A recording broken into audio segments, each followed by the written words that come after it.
Saudara, saya sedang ada di kampus Estate Village.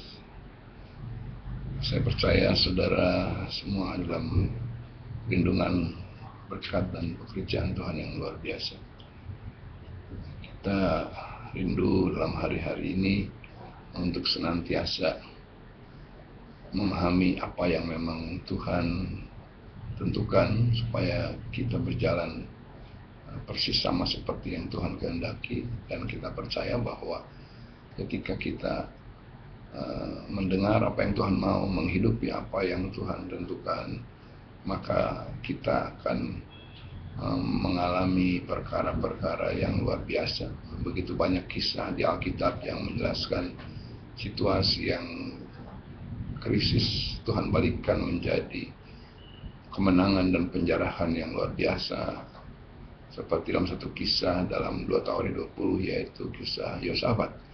Bagaimana ketika mereka dikepung oleh orang Amon dan Moab dan putus asa dan menjadi takut, tetapi kemudian akhir kisah itu menjelaskan bagaimana mereka mengalami kemenangan, dan kemudian mereka membawa jarahan sampai 3 hari saja. Mereka tidak mampu untuk membawa jarahan oleh karena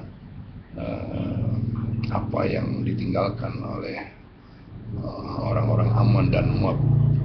Saya percaya bahwa itu yang seharusnya kita alami dalam kehidupan kita. Apapun situasi krisis yang sedang alami, mungkin saudara sedang dikepung oleh hutang piutang, dikepung oleh sakit penyakit, dikepung oleh masalah, tapi apa yang dialami Yosafat saudara juga bisa alami hari ini dalam hidup saudara, karena saudara punya Tuhan yang sama. Tapi itu hanya akan dialami kalau saudara punya keputusan sama seperti yang Yosafat lakukan.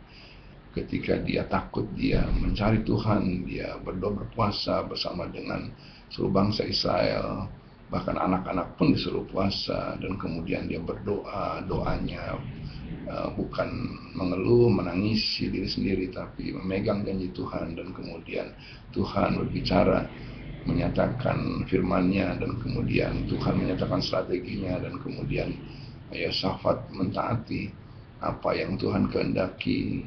Dia betul-betul mentaati persis seperti yang Tuhan mau, sehingga di baris depan justru tim profetiknya, kemudian mereka menari, mereka menyanyi, mereka bersorak, dan ketika mereka melakukan itu maka musuh-musuhnya dikalahkan.